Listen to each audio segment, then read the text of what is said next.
মধ্য গগনে একেবারে উৎসব, ঘড়ির কাঁটায় 3:30 বাজে আর প্রাণের পুজো আজ মহাষ্টমী। চেটে পুটে বাঙালি চাইছে সবটা উপভোগ করতে। হ্যাঁ, কোথাও কোথাও আজ একটু বৃষ্টি হয়েছে বইকি, মন খারাপ তো তার জন্য একটা রয়েছে, কিন্তু বৃষ্টি উপেক্ষা করেও ঠাকুর দেখা চলেছে।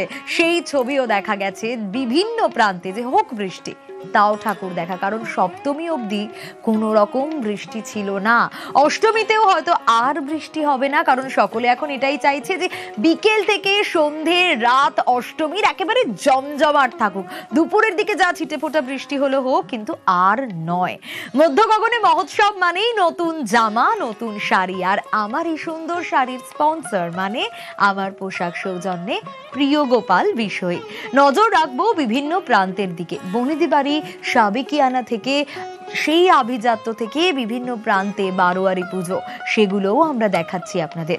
ঘরে বসেই হবে দুর্গা দর্শন। তাই আজ তাহলে শুরুতেই আমরা বাঁকুড়ার দিকে যাই, মল্লরাজ পরিবারে যাই, কারণ এখানে কামান দেগে সন্ধি পুজোর সূচনা হয়।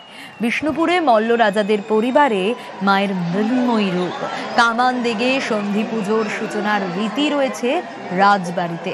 অষ্টমীতে হাজার হাজার ভক্ত সমাগম হয় এই রাজবাড়িতে, আর সেই কামান দাগার ছবি আপনাদের দেখাচ্ছি।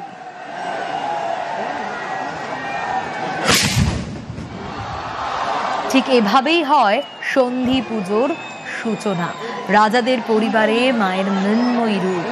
কামান দেগে সন্ধি পুজোর সূচনার রীতি রয়েছে রাজবাড়িতে, আর তাই হাজারো ভক্তের সমাগম হয় রাজবাড়িতে। ঠিক এভাবেই কামান দেগে শুরু হয় সন্ধি পুজো।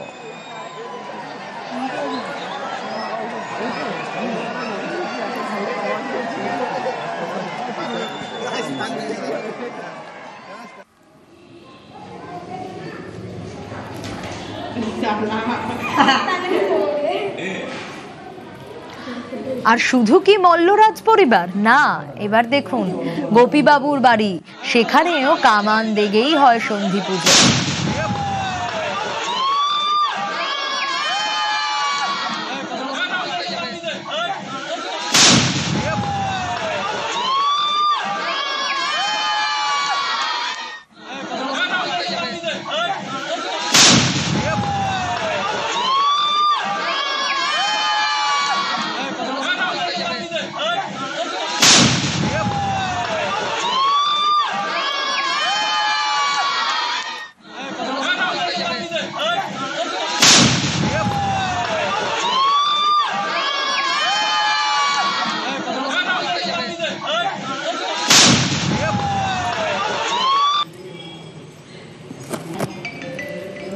আর যে ছবি আপনাদের দেখাচ্ছি, গোপীবাবুর বাড়ির পুজো, সন্ধি পুজো শুরু হয় সেখানে কামান দেগে, সেই ছবি দেখাচ্ছিলাম। আর কান্দিতে 350 বছরের পারিবারিক প্রথা, একেবারে মহা সমারোহে অষ্টমীর সন্ধি পুজোর সূচনা ছাতিকান্দির গোপীবাবুর বাড়িতে।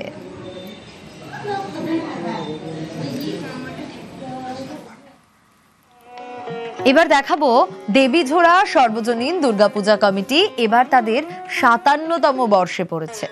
এখানে কি যুদ্ধ নয়, শান্তি চাই, এই বার্তাকেই তারা সামনে রেখেছে, এবং হিমাচল প্রদেশের বুদ্ধ মন্দিরের আদলে একেবারেই মণ্ডপ তৈরি হয়েছে। চঞ্চল রয়েছে আমার সঙ্গে। চঞ্চল, চা বাগানের শ্রমিকদের এই পুজো নাকি?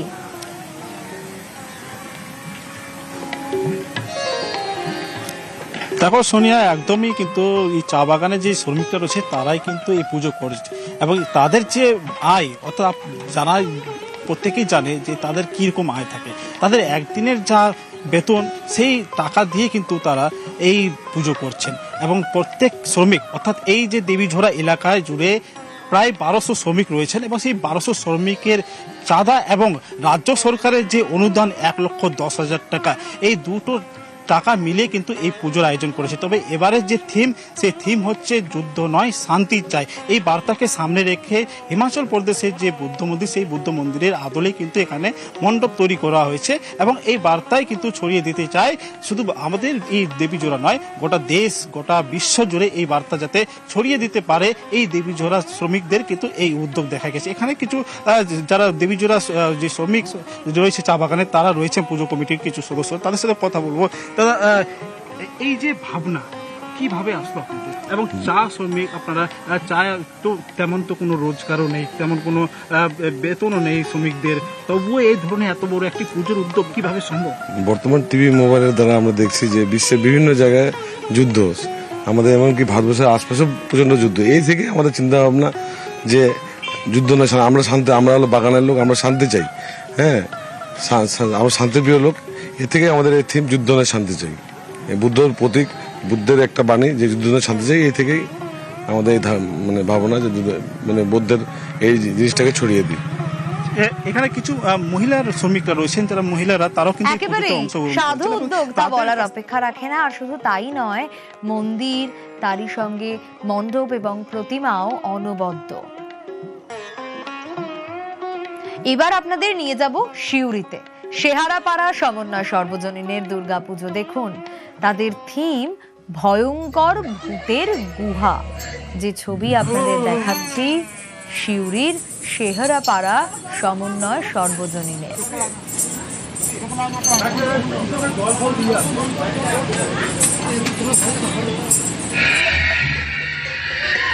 সুপ্রতিম রয়েছে আমার সঙ্গে, সুপ্রতিমের কাছে যাই। সুপ্রতিম, ভয়ঙ্কর ভূতের গুহা, কোথাও গিয়ে খুদেরা যখন আসছে তারা কি ভয় পাচ্ছে নাকি এনজয় করছে ব্যাপারটা? একদমই দেখো, একদমই ভয় পাচ্ছে, কারণ আমি এখন দাঁড়িয়ে রয়েছি কিন্তু সেই গুহার সামনে। আর এটা হচ্ছে শেহারাপাড়া যে তোমার সমন্বয় কমিটি সেখানে।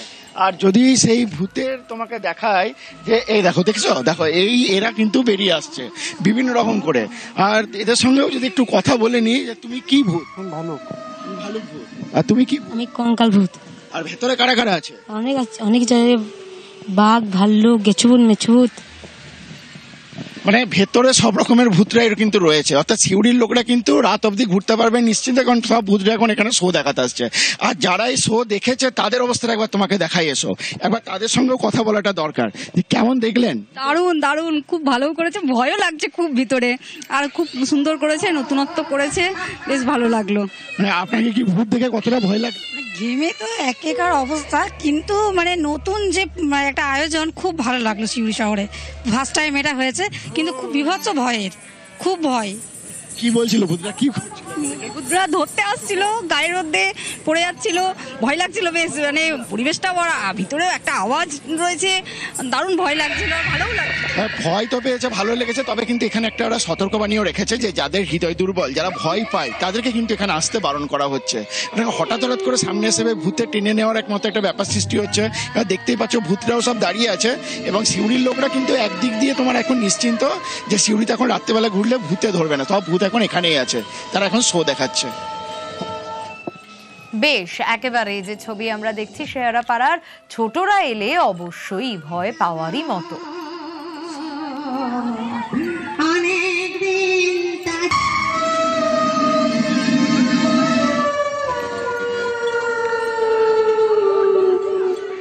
এবার যাব বারাসাতে। সেখানে আটের পল্লীর পুজো 50 বছর পেরিয়ে গেছে। 51তম বর্ষে এবার তাদের এই পুজো। জিয়াউল রয়েছে আমার সঙ্গে।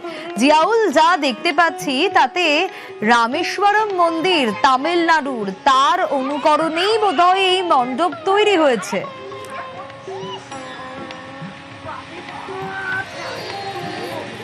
একদম, দেখো সোনিয়া, বারাসাতের আটের পল্লী তাদের 51তম বর্ষ। এবার তাদের থিম তামিলনাড়ু রামেশ্বর মন্দিরের অনুকরণে করা হয়েছে মণ্ডপসজ্জা, ফলে ভিড় তো লেগেই রয়েছে। কিন্তু তোমাকে একটু দেখাবো, আমার সঙ্গে কিন্তু প্রচুর কচি কাঁচা রয়েছে, তারা কিন্তু রিহার্সাল করছিল যে নাচবেন।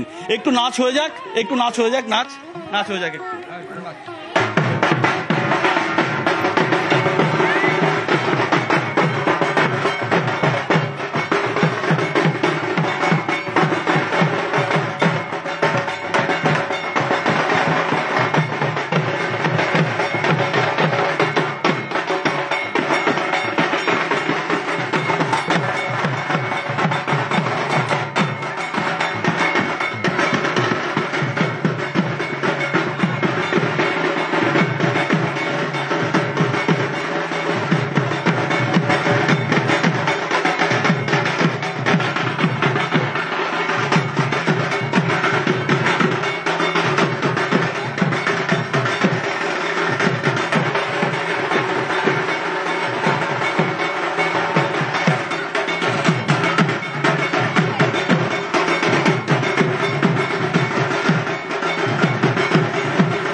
বাগানে জমজমাট, বারাসাতের আটের পল্লী তা বলার অপেক্ষাই রাখে না। বেশ জিয়াউল, অবশ্যই বিভিন্ন প্রান্তে নজর রাখবো আমরা।